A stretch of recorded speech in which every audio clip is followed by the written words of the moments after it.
Magandang umaga mga igan, patuloy ang pagdating ng mga pasaherong pauwi ng probinsya sa Araneta Center Bus Terminal sa Quezon City. At naroon pa rin ating kasamang si Rhea Santos. Rhea, good morning. Good morning, Igan. Igan, kasama ko mga kababayan natin na papunta ng Iloilo. Alas 8 ng umaga, inaasahang dadating yung bus nila at tutulak na nga papuntang Iloilo. Importante magpa-reserve ng ticket para siguradong may upuan kayo. Mga wala pang tulog yan pero masaya daw sila dahil Pasko naman. Ito yung sasakyan nating bus ay papunta namang Southern Leyte. Yung katabi naming bus papuntang Bohol. Ready to go na rin yan. Ayan, nakita nyo yung mga kababayan natin na karamihan po sa kanila talaga nagpa-reserve na ng ticket para siguradong may upuan sila. Ang sabi ng dispatcher sa atin, kung medyo chance passenger kayo, mahihirapan kayo talagang makakuha ng upuan dahil nga punuan at siksikan usually ang mga biyahe, lalo na 2 days na lang bago magpasko. Kuya, magandang umaga sa'yo. Yes, ma'am. Ano, last call na ba? Yes, ma'am.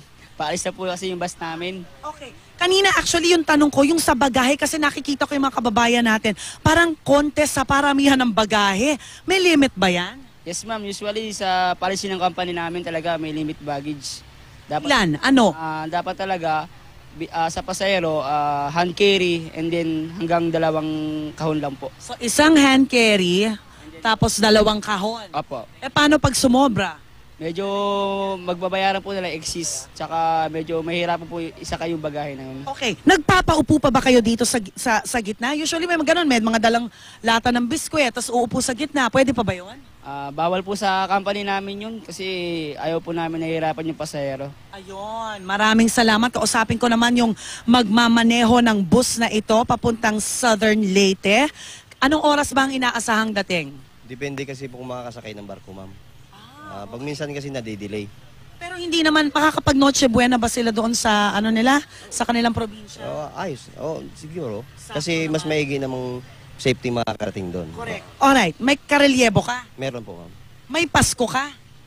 Meron naman. May Pasko naman kahit nasa trabaho? Oo. Siyempre priority yung trabaho mo natin. Ayun, trabaho muna syempre para sa mga drivers natin, pero may Pasko pa naman din kasama ang pamilya. Alright mga kapuso, number 1 ang kaligtasan dapat no para sa mga kababayan nating pupunta sa kanilang mga probinsya. Merry Christmas po mula dito sa Araneta Center Bus Terminal. Back to studio. Maraming salamat, Rhea Santos.